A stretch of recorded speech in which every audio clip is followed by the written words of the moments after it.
Pak Ketua yang saya hormati, kami banggakan, ada kejadian yang harusnya mengusik kita semua, Pak.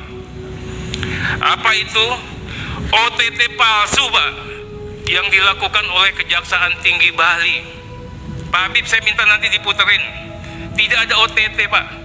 Yang ada apa? Jaksa ngasih duit ke petugas imigrasi. Orang petugas imigrasi begini, Pak Habib, nolak-nolak, tiba-tiba dia lari, Pak.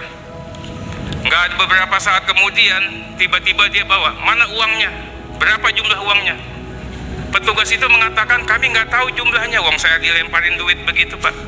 Diajak ngomong baik-baik, yuk kita ke Kejati. Apa yang dilakukan, Pak? Di berkas, di BAP, ternyata yang ngasih uang itu jaksa, Pak, bukan siapa-siapa. Apa OTT-nya?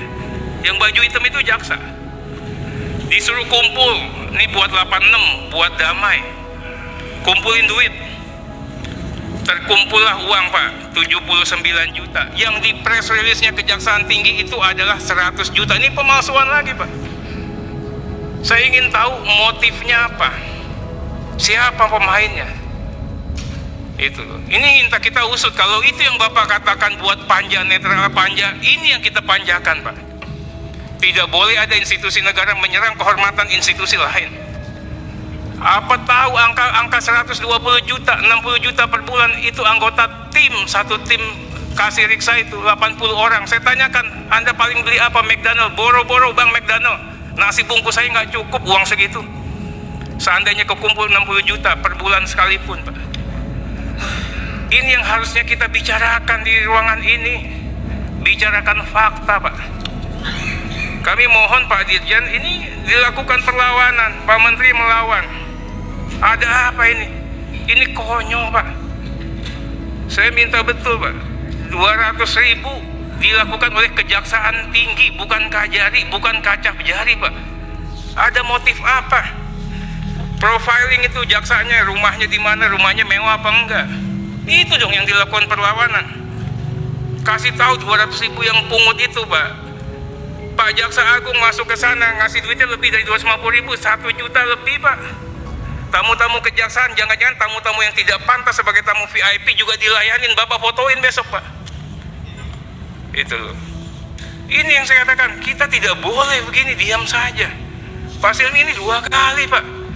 Anda mengalami cobaan dan Anda juga kasih tahu, katanya temannya banyak. Buktiin. Kalau saya lawan ini. Saya geram yang seperti ini, Pak. Berikutnya, Pak, saya hanya mau ngomong begini, Pak. Kita bicara dulu, bicara undang-undang, Pak.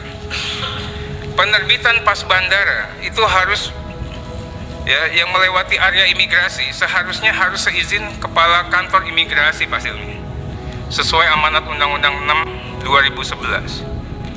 Bapak tahu yang sampai dengan November 2023, saya kasih contoh Ngurah Rai saja, Pak. Pas tahunan 8.114, bulanan 765, Pak. Mingguan 95. Ya, 8.000 sekian itu, Pak. Jumlah instansi, orang atau perusahaan yang memperoleh pas yang tidak bisa kita awasin. Padahal itu kewenangan mutlak imigrasi, Pak. Udah sekarang nggak ada yang boleh lagi masuk kawasan. Mau tamu siapapun, saya udah bilang kemarin, Pak. Bilang atas nama Atria Dahlan, nggak ada lah tamu Kejaksaan Tinggi lah, tamunya Pak Kajari di Ngurah Rai bilang begitu, Pak. Nggak ada, Pak. Kita kasih tahu begitu, Pak. Sekarang kita terapin aturan, kita pakai aturan. Dan Bapak tanyakan, mereka itu ada surat tugasnya nggak? Masuk ke area itu gimana cara masuknya? Apa dikasih tahu, dikasih sama Bea Cukai? Bea Cukai korban mereka. Apa dibocorkan sama Angkasa Pura? Angkasa Pura calon korban mereka. Itu. Ini yang ingin kita sampaikan, Pak. Berikutnya, Pak, ditemukan petugas dari beberapa stakeholder yang menjemput tamu masuk ke area imigrasi. Ini nggak hanya di Ngurah Rai, di hampir semua bandara, Pak.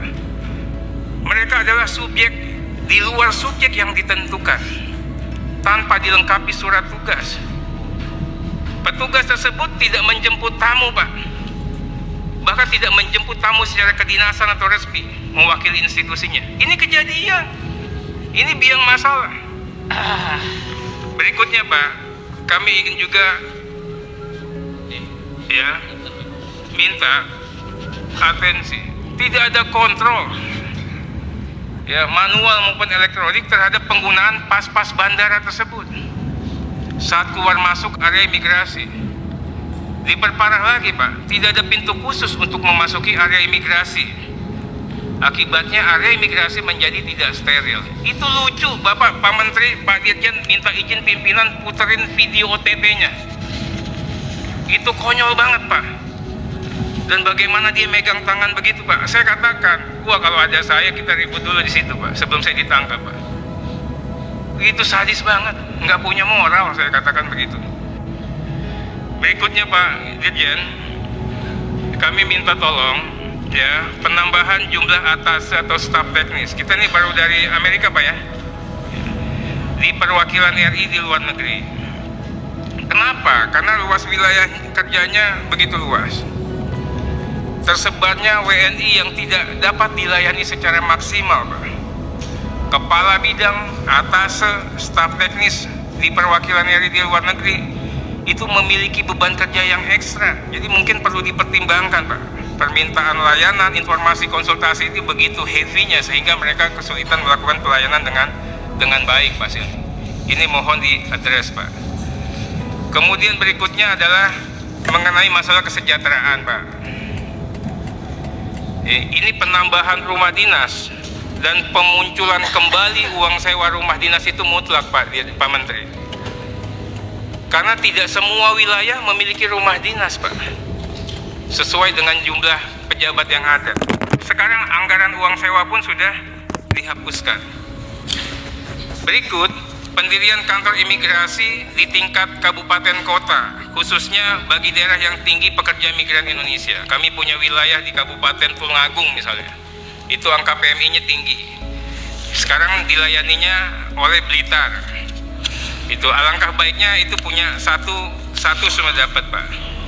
Mungkin itu saja Pak, yang lainnya kami mohon nanti Pak Silmi ini adresat saya jelas kepada Bapak. Katanya satu, Bapak harus melakukan perlawanan. Itu konyol banget, putar videonya. Ini benar-benar kalau saya sampaikan mudah-mudahan nanti Pak Jokowi bisa ngelihat itu. Masa ada yang model seperti itu Pak? Saya minta jaksanya juga diadres. Kami sudah sampaikan tadi di kejaksaan juga. Terima kasih Pak. Terima kasih Pak Artiria Dahlan. Berikutnya